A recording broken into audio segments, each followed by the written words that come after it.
இருக்கும்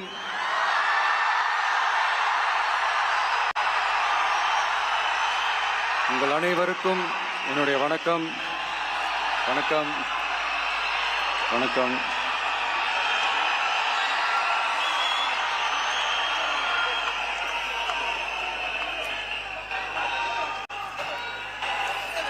என்ன சொல்றது, எப்படி ஆரம்பிக்கிறதுன்னு தெரியல.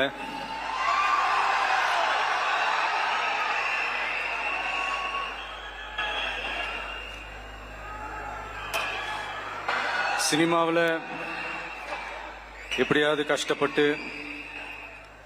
வெற்றி அடையும்னு இருந்த ஒரு சாதாரண அசிஸ்டன்ட் டைரக்டருக்கு பிறந்த ஒரு புள்ளையா எனக்கும் வாழ்க்கையில வறுமைனா என்னன்னு எனக்கு நல்லாவே தெரியும், பசினா என்னன்னு எனக்கு நல்லாவே தெரியும். நான் ஒன்றும் பெரிய மன்னர் பரம்பரையிலிருந்துலாம் வந்துடல. உங்களை மாதிரி தான், உங்கள ஒருத்த மாதிரி தான், உங்க குடும்பத்துல ஒருத்த மாதிரி தான், உங்க புள்ள மாதிரி தான், உங்க மகன் மாதிரி தான், உங்க அண்ணன் மாதிரி தான், உங்க தம்பி மாதிரி தான்.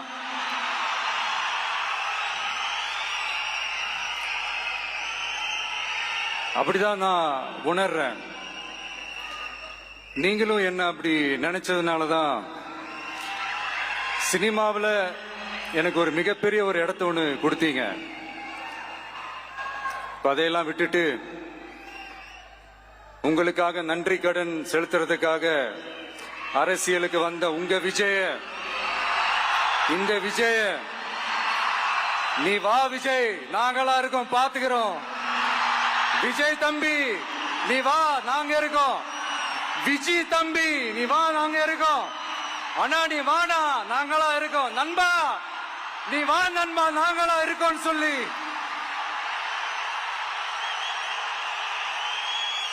அவ்வளவு அன்பா, அவ்வளவு உறவா என்ன ஏத்துக்கிட்டீங்க. இந்த நேரத்தில் இதை நான் சொல்லணும். இந்த டிராவல்ல, இந்த ப்ராசஸ்ல எனக்கு எவ்வளவோ கஷ்டங்கள், எனக்கு எவ்வளவோ இந்த அவமானப்படுத்தினதெல்லாம் ஒரு பக்கம் இருந்தாலும், எனக்காக கூட நின்ன உங்களுக்கும் அதே மாதிரி கஷ்டங்கள், அதே மாதிரி அவமானங்கள், அதையெல்லாம் நீங்க பெருசா எடுத்துக்காம, அதையெல்லாம் நீங்க பொருட்டாவே எடுத்துக்காம, என்னோட வலிகளை, என்னோட வேதனைகளை உங்களோட தான் நினைச்சு என் கூடவே நின்னு இன்னைக்கு சி ஜோசப் விஜய் எனும் நான்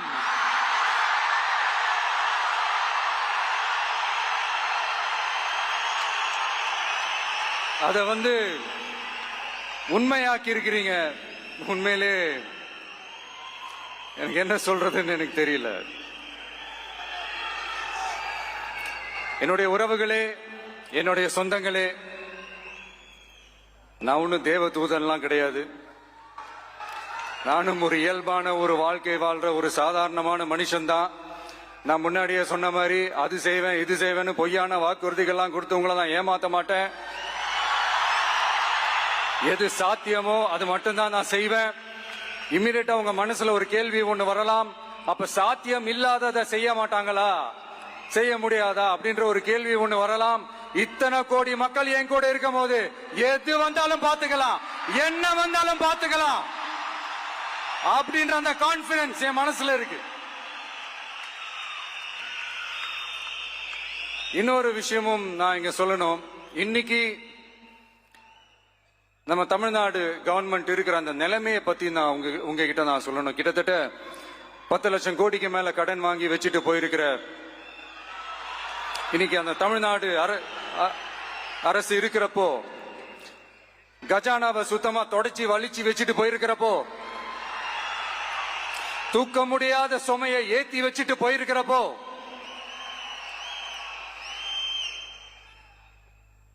அப்படிப்பட்ட ஒரு நிலைமையில தான் இந்த பொறுப்பை நம்ம கையில் எடுத்திருக்கிறோம்.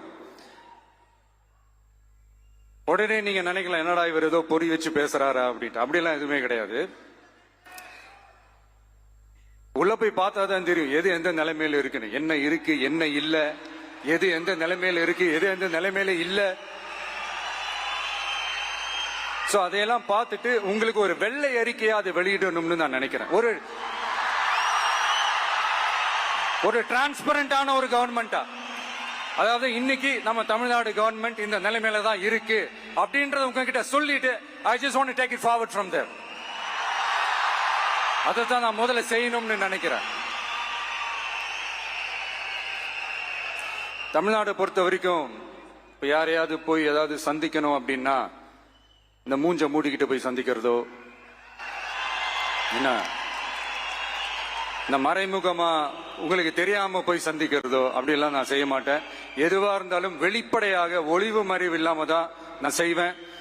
இவ்வளவு பெரிய ஒரு பொறுப்பை என் கையில கொடுத்திருக்கிறீங்க, அதே நேரத்தில் எனக்கு கொஞ்சம் அவகாசமும் நீங்க கொடுக்கணும்னு நான் ரிக்வெஸ்ட் பண்ணி கேட்டுக்கிறேன். நான் சொன்னதையெல்லாம் படிப்படியா நிறைவேற்ற நான் ட்ரை பண்ணுவேன், நிறைவேற்றுவேன். அதே நேரத்தில் எனக்கு கொஞ்சம் அவகாசம் கொடுத்தீங்கன்னா எனக்கு கொஞ்சம் உதவியாகவும் ஒத்துழைப்பாகவும் இருக்கும். இது உங்களுடைய ஆட்சி. பெண்கள் பாதுகாப்பை ரொம்ப ஸ்ட்ரிக்டா வச்சிருப்பேன். போதைப் பொருள் கலாச்சாரம் அதை கண்ட்ரோல் பண்றதுக்கு என்னென்ன ஸ்டெப்ஸ் எடுக்கணும், என்னென்ன முயற்சிகள் எடுக்கணும், இன்னிலிருந்து அதை நான் எடுப்பேன். நம்ம பசங்களை அதுல இருந்து காப்பாற்ற வேண்டியது நம்ம அரசனுடைய பொறுப்பு. அதே மாதிரி சட்டம் ஒழுங்க எல்லாருக்குமான பாதுகாப்பை நான் உறுதிப்படுத்துவேன். என்ன அவமானப்படுத்தினவங்களாகவே இருந்தாலும், என்ன கஷ்டப்படுத்தினவங்களாகவே இருந்தாலும் அவங்களும் என் மக்கள் தானே. நண்பர்களாக இருந்தாலும் எதிரிகளாக இருந்தாலும் 8 கோடி மக்களும் என் மக்கள் தானே.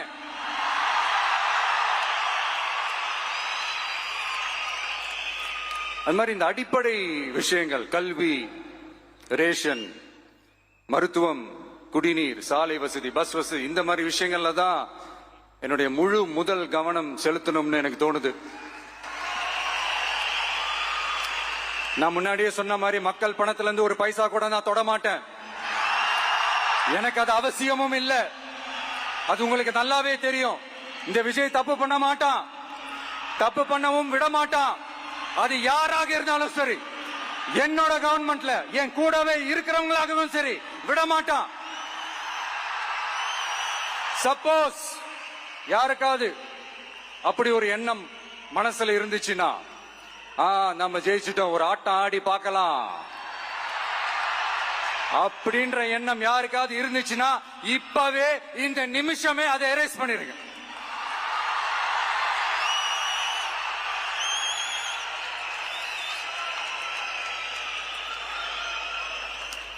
இங்க ஒரே சென்டர் தான், என் தலைமையில் உண்டான சென்டர். இந்த பக்கம் ஒரு சென்டர், இந்த பக்கம் ஒரு பவர் சென்டர், அங்க ஒரு பவர் சென்டர், அதெல்லாம் கிடையவே கிடையாது. இப்பவே சொல்லிடுறேன். பெண்கள், இளைஞர்கள், விவசாயிகள், அரசு ஊழியர்கள், ஆசிரியர்கள், உழைக்கிற மக்கள், மீனவர்கள் எல்லாருமே நம்ம டிவிக்கு அரசுல நல்லா இருப்போம், நல்லா இருப்போம், நல்லா இருப்போம். பிறப்புக்கும் எல்லா உயிர்க்கும் அப்படின்றத நம்ம சமரசம் இல்லாத அடிப்படை கோட்பாடு. சிறுபான்மை சகோதரர்களே, உங்களுக்காக நம்ம டிவிக்கு அரசு கூடவே நிற்கும். உங்களுக்கு அதுல எந்த விதமான சந்தேகமும் வேணாம். இந்து, முஸ்லிம், கிறிஸ்தவர்களுக்கான முகம்தான் இந்த விஜயனுடைய முகம். அதுல 100% நீங்க இந்த விஜயை நம்பலாம். இப்படி ஒரு சூழலை ஏற்படுத்தி கொடுத்த தமிழ்நாட்டு மக்கள், ஒட்டுமொத்த மக்கள், உங்கள் அனைவருக்கும் இந்த நேரத்தில் என்னுடைய நன்றியை தெரிவிச்சு, இன்னொருத்தவங்களுக்கு முக்கியமா நான் நன்றி சொல்லணும். அது இந்த விஜய் மாமாவோட குட்டி நண்பா, நண்பி.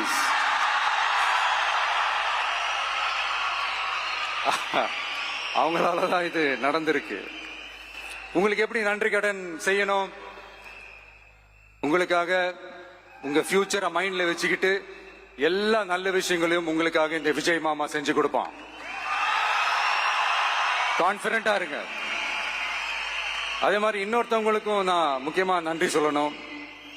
உங்களை எப்படி நான் மறப்பேன்? நீங்க தான் என்னோட உயிராச்சு.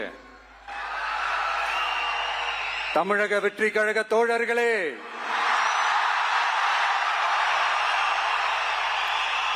உண்மையில சொல்லனா நீங்க இல்லனா எதுவுமே இல்ல.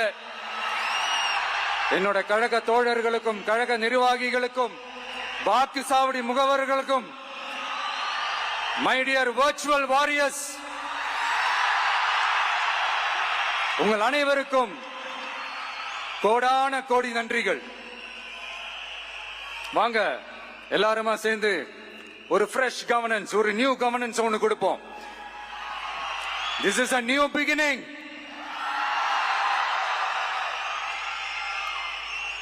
A new era of a real, secular, social justice starts now.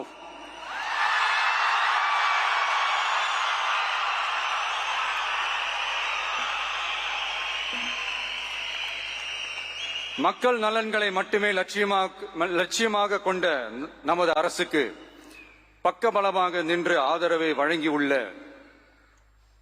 Congress பேரியக்கத்தின் தலைவர் மதிப்புக்குரிய திரு மல்லிகார்ஜுன் கார்கே அவர்களை